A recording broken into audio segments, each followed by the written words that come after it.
समुद्र में बिना बुलाए हुए सारी नदियां जाती है, ऐसे चारों तरफ से संपत्ति उसको घेरने लगती है, सुख सुविधा उसको घेरने लगती है। इसी जन्म में उसके पास दिव्य धन, दिव्य रत्न आदि एकत्रित होने लगेंगे पक्का। विविध प्रकार के स्वर्ण आभूषण, विविध प्रकार की भोग सामग्रियां, ऐसा संयोग बनेगा तो सारे फल उसका आश्रय ले लेते हैं।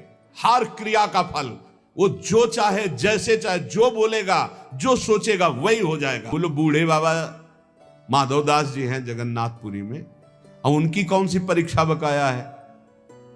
साथ ले जाते हैं बाबा, रात्रि में शयन हो जाता है जगन्नाथ जी का, आते हैं बाबा चलो आज राजा के बगीचे के कटहल का, बड़ी खुशबू मार रही पके कटहल है, तो जय जय आप सुबह हमने आदेश करें, हम राजा के पास जाएंगे, भिक्षा मांगेंगे, वो कटहल लाके आपको दे देंगे। जब राजा सुनेंगे कि आपको कटहल पसंद है तो बगीचा ही आपके नाम करवा। तो बाबा जो चोरी में आनंद मिलता है वो साहूकारी से मांग के थोड़ी ठीक लगेगा। बोले वैसे प्रभु चोरी क्या हो, तो आप ही का बगीचा है, आपका ही तो। बोले उपदेश मत करो, हमारे साथ चलो। बाबा को ले गए, बाउंड्री फंदवाए, ठाकुर जी झील कर बाउंड्री सुनको, 9 किशोर ये तो आप चढ़ गए। बाबा आप ऊपर कटहल के पेड़ में, वो बहुत पका है। बोले अनीति मत करो जय जय, आप 9 किशोर आप चढ़ो, हम नीचे हैं। बाबा तुम चढ़ो, हम नीचे से बताते रहे। जो ही कटहल एक तोड़कर पका फेंका, उसने कहा वाह वाह बाबा बहुत। अरे बोले जय जय इतनी जोर से वाह वाह कह रहे हो कि चौकीदार सब जान जाएंगे, पिटवाओगे आप हमें। फिर दूसरा जो फिर वाह वाह, तो दरवाजा खुला, चौकीदार आए, आप तो अंतर ध्यान हो गए, पकड़े गए माधोदास। रात्रि का समय तो 10-5 डंडा होता, पर जब देखे कि कौन है तो पता चला कि तो माधोदास बाबा। तब सुबह राजा के सामने पेशगी हुई। राजा तो उतर कर साष्टांग दंडवत हुआ, अरे महाराज आप आदेश कर देते तो जितने कटहल लगे सब आपकी कुटिया भिजवा देते, आप ऐसा। बोले आप आदेश कीजिए, आप ऐसा। अरे बोले हम क्या आदेश करें, क्या तुम्हें बताएं। समझाया था कि सुबह हम राजा के यहाँ से भिक्षा मांग लाए, पर वो बोले कि ऐसे ज्यादा आनंद आएगा। तो आनंद तो हमें आया महाराज, देखो पूरे डंडा बने हुए तुम्हारे चौकीदार। मतलब क्या, बोले जगन्नाथ जी साथ थे ऐसा। बड़ा अपराध बन गया। सुबह ही पूरा सब हो जाके जगन्नाथ जी को समर्पित कर। बड़े बड़े सिद्धों को पिटवाना। अब वो कहीं भोजन मांगने नहीं जा रहे, रात दिन भजन में डूबे हुए हैं। अपना थाल अपने पार्षदों से जो भोग में लगा सजवा करके आप दिव्य पार्षदों से गायब करवा दिया। माधवदास बाबा के पास, बाबा पा लीजिए प्रसाद आया जगन्नाथ जी का। हाँ अभी रख दो, फिर हम धो के रख देंगे, बाहर से लेगा। अब प्रगट पार्षदों ने देखा थाल ही गायब। अब पूरी हल्ला मच गया, जगन्नाथ जी का थाल गायब भोग का। जब माधवदास बाबा भजन से उठे, खूब प्रसाद पाया और समुद्र से धोकर अपनी झोपड़ी के ऐसे कुटिया के ऐसे किनारे। किसी ने बताया थाल तो वहां धुली मंजी रखी हुई है जगन्नाथ महाराज जी की, माधवदास बाबा के पास। वहां गए तो देखा था। बोले ऐसा छोर। अब ये भी नहीं सोचा कि जब भोग लगता है तो सब पार्षद ऐसे बैठते हैं, पर्दा लगता है, वहां से थाल कौन ले जाएगा। बड़ी पिटाई की माधवदास। अच्छा माधवदास बाबा इसलिए पिटाई को सुखपूर्वक सह रहे थे कि महाप्रसाद पाया है तो ये भी प्रसाद पा लो। अब थाल लेकर के भूखे हैं तो थाल आप भिजवा रहे हैं, आप ला रहे हैं, पिटाई आप कर। इनके रहस्य को समझना बड़ा कठिन, इसलिए ये कभी ना समझे कि ये गाली देने वाला कोई और है, ये पीटने वाला कोई। प्रभु पिटवाते हैं, प्रभु ही पुजवाते हैं, दोनों काम कराते रहते हैं, बैलेंस बराबर बना के चलते हैं। पक्का समझना है। सहनशील। कोई डर रहा होगा कि यार ज्यादा भक्ति करने पे पिटवाई में तो पिटवाते भी है।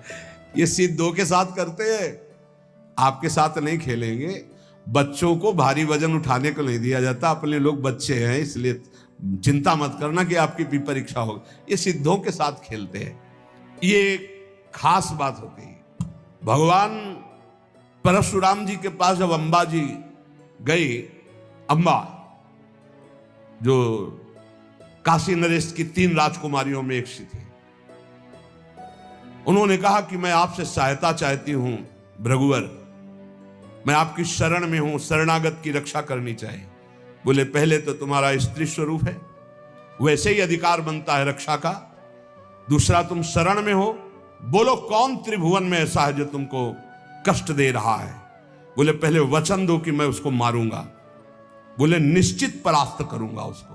बोलो कौन है? तो कहा आपके प्रिय शिष्य भीष्म। एक बार तो परशुराम जी की भीष्म के द्वारा ऐसा कैसे अपराध बन गया, क्या हुआ, पूरी घटना सुनाई। तो उन्होंने कहा वैसे तो उन्होंने ऐलान किया था कि मैं हस्तिनापुर नरेश के लिए इन राजकुमारियों का अपहरण कर रहा हूं। उन्होंने ये तो नहीं कहा था कि मैं अपने लिए। उसी समय तुम्हें बोल देना था कि मैं साल्व से प्रेम करती हूं। तुम्हारी त्रुटि रही तो उनका भगवान मैं समझ रही थी कि आपके शिष्य आप पक्ष लेंगे। बोले बिल्कुल पक्ष नहीं लूंगा, तुम शरणागत हो, तुम्हारे लिए मैं मेरी आज्ञा का पालन करेगा। अखंड ब्रह्मचारी भीष्म जी और अखंड ब्रह्मचारी भगवान परशुराम जी, दोनों सत्य पे हैं, दोनों महान हैं, पर एक गुरु है एक शिष्य है। पर एक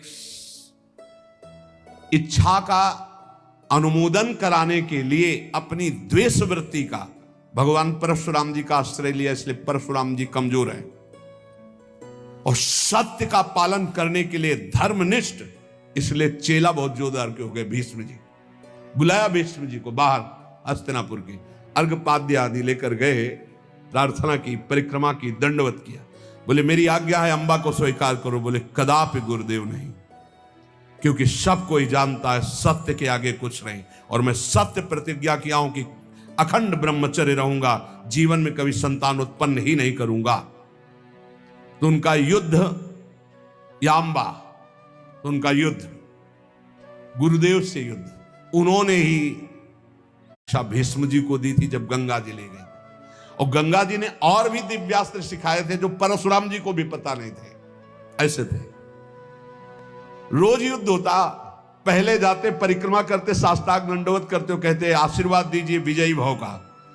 बोले योद्धा तो मैं ही हूं, तुम्हारा विपक्ष का मैं आशीर्वाद नहीं दे सकता, पर हां बलपूर्वक युद्ध करना, बलपूर्वक युद्ध करना।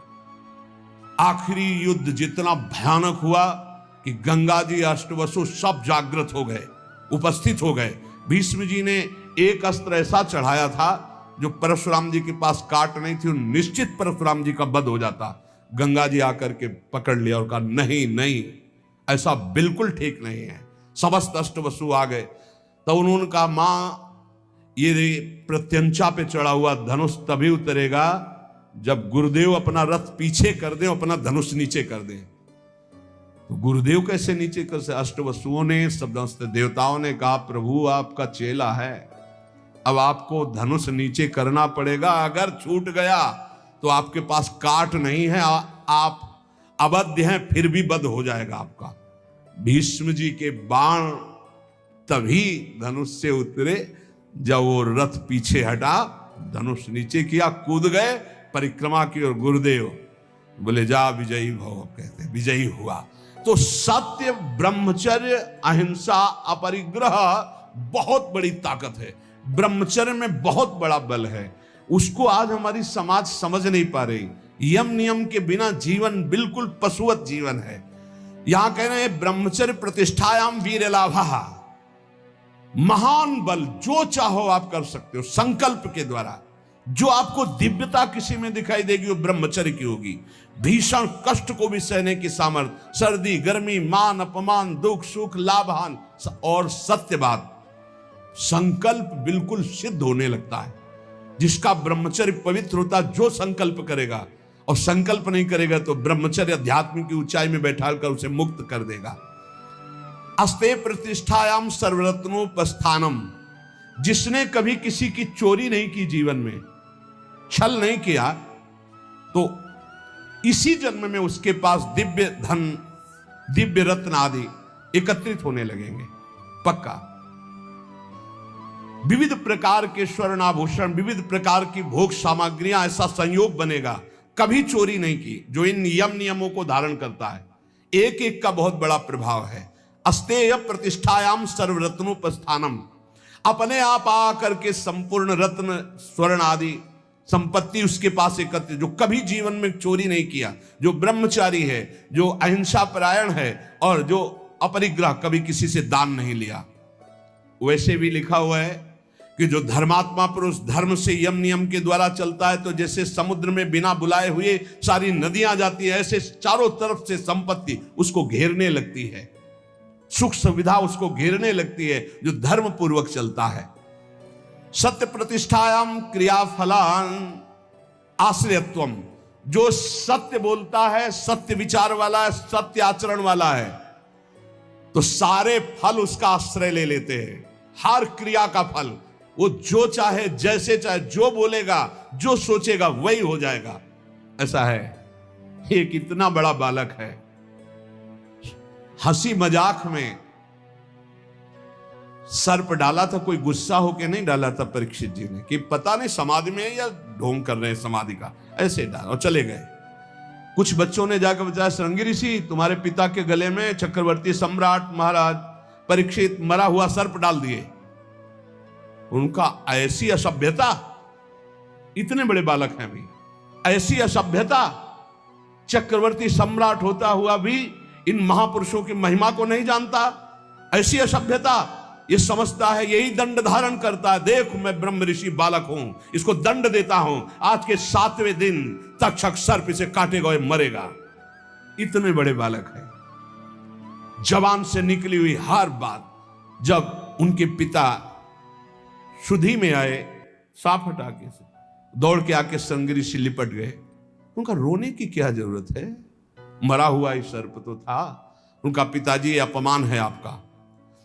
अपमान तो उस राजा का हुआ, वो धर्मात्मा राजा आया हुआ था, आश्रम में आया हुआ राजा अतिथि था। हमें चाहिए था हम जल पिलाते, हम उठकर अर्घ देते, पर मैं बाह्य था ही नहीं, बाह्य दशा में, समाधि दशा में अंतर था। वैसे तो अपराध मेरा ही बना कि राजा धर्मात्मा आया और मैंने स्वागत नहीं। बोले प्रभु हमने तो उसको दंड दे दिया। क्या 7 दिन में तक्षक डसेगा? इतने बड़े धर्मात्मा राजा को ऐसा शाप, मतलब पिता की भी सामर्थ्य नहीं कि उसे नष्ट कर सके। बोले शाप तो अमोघ है तेरा, क्योंकि तू ब्रह्म ऋषि बालक है। कुछ ऋषियों को भेजा, जाओ परीक्षित को बता दो तुम्हारा 7 दिन में जो कुछ कल्याण करने का उपाय कर लो, ने 7वें दिन तक्षक काटेगा और निश्चित काटेगा और तुम्हारी मृत्यु हो जाएगी। ये है सत्य में स्थित रहना। प्रतिष्ठायाम क्रिया फलाश्रयत्वम, जो बोले, जैसा सोचे वैसा ही हो जाए। अब आज सत्य नहीं जबान में झूठा है तो सब पूरा जीवन ही झूठा है। अहिंसा प्रतिष्ठायाम तत्सन्निधौ वैर त्यागः, जो कभी किसी को दंड नहीं देता, शारीरिक मानसिक वाचिक, तो सांप हो, बिच्छू हो, हिंसक कोई भी जीव हो या कोई दुष्ट हो, उसके सामने आके घुटने टेक देगा, वैर नहीं रहेगा। ये अहिंसा का उसके ऊपर प्रभाव होगा। फिर शौच संतोष तपा स्वाध्याय ईश्वर प्रणिधानानि नियमाः। शौच, संतोष, तपस्या, स्वाध्याय, ईश्वर शरणागति, ये 5 नियम है। यम नियम जिसके अंदर सब सुख संपत्ति आ जाएगी, लेकिन यम नियम छोड़ करके मनमानी आचरण करने वाले सब दुख विपत्ति आ जाएगी। सो है, देख लो।